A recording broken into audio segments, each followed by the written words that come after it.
সুপ্রভাত। কেমন আছো তোমরা সবাই? অনন্যার ব্লগসের আরও একটি নতুন ব্লগে তোমাদের সকলকে স্বাগত জানাই।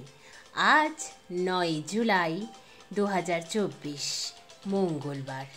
সকাল এখন 8:30 মতো বাজে।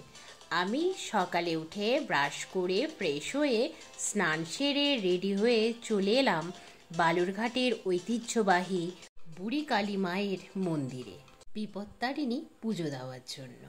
বিপত্তারিণী পুজো দেওয়ার জন্য অনেকেই আজ হাজির হয়েছেন মন্দিরে, কিন্তু গতকাল বাজারে যেমনটা দেখেছিলাম বিশেষ ভিড় নেই, আজকে দেখছি বুড়ি কালী মায়ের মন্দিরেও বিপত্তারিণী মায়ের পুজো দেওয়ার জন্য বিশেষ ভিড় নেই। এর থেকে 3 ডবল ভিড় হয়। গত বছর তো তাই দেখেছিলাম। দোকানিরাই সত্যি বলেছিল, তাদের আন্দাজই সঠিক, যে শনিবার দিন বেশিরভাগ লোকই পুজো করবে মা বিপত্তারিণীকে। সেই জন্যই ভিড়টা শনিবার দিনই বেশি হবে। আষাঢ় মাসের ব্রত কথা বিপত্তারিণী ব্রত।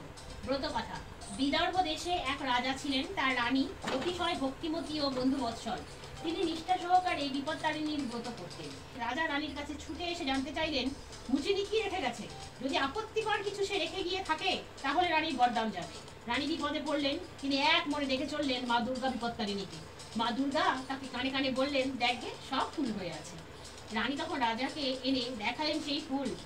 রাজা চাকরকে তিরস্কার করলেন। বিপত্তারিণী মা দুর্গা দয়ায় এইভাবে রানীর বিপদ কেটে গেল। সেই থেকে এই ব্রতের কথা সর্বত্র প্রচার হয়ে গেল। ব্রতের ফল, এই ব্রত করলে সংসারে সকল বিপদ কেটে যায়। অথ বিপত্তারিণী ব্রত সমাপ্ত।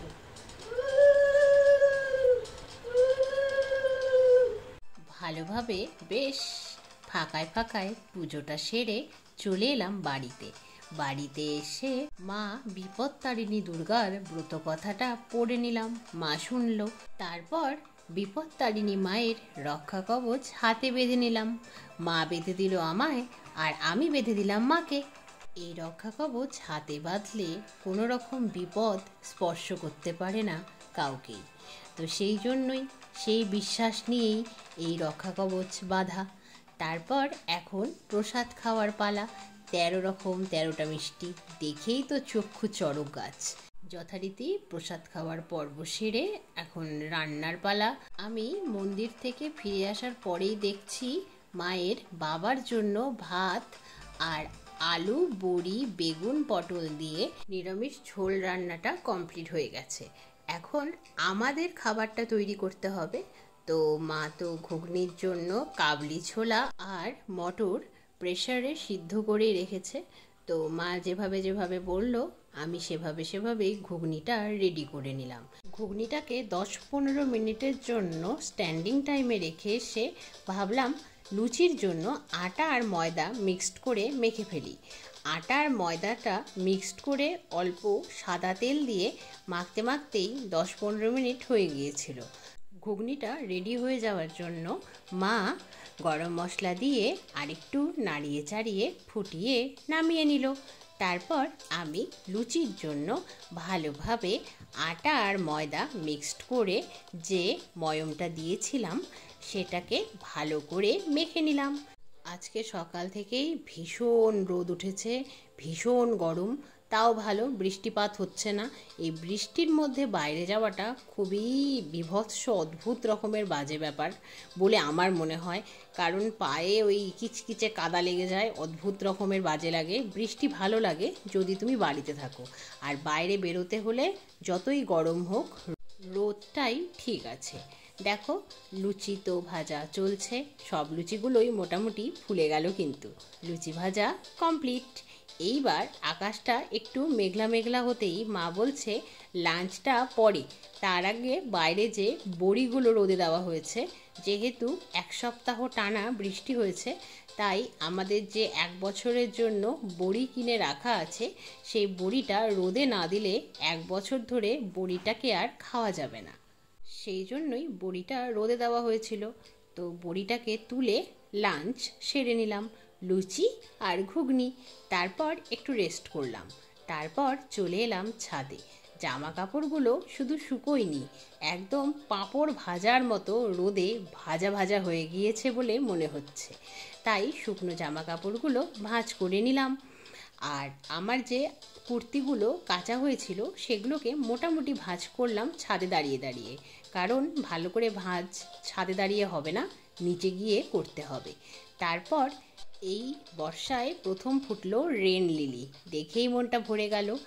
আর অনেক রঙের গোলাপ, হয়তো সাইজে খুবই ছোট, তবুও গোলাপ তো গোলাপই হয়, আর গাছের ফুল দেখলে খুব ভালো লাগে মনটা। তারপর গাছগুলোতে জল ছিটিয়ে দিলাম ভালো করে, গাছগুলো এই রোদে গরমে অস্থির হয়ে গেছে। তারপর গাছের গোড়ায় জল দিয়ে দিলাম। গাছে জল দিয়ে নিচে যাব ভাবছি, কিন্তু ছাদে হঠাৎ করেই ভীষণ হাওয়া দিচ্ছে এখন, তাই ভাবছি হঠাৎ করেই নিচে না গিয়ে একটু ছাদে হেঁটে বেড়াই, তাও ভালো লাগবে মনটা। আর কি দারুণ হাওয়া দিচ্ছে।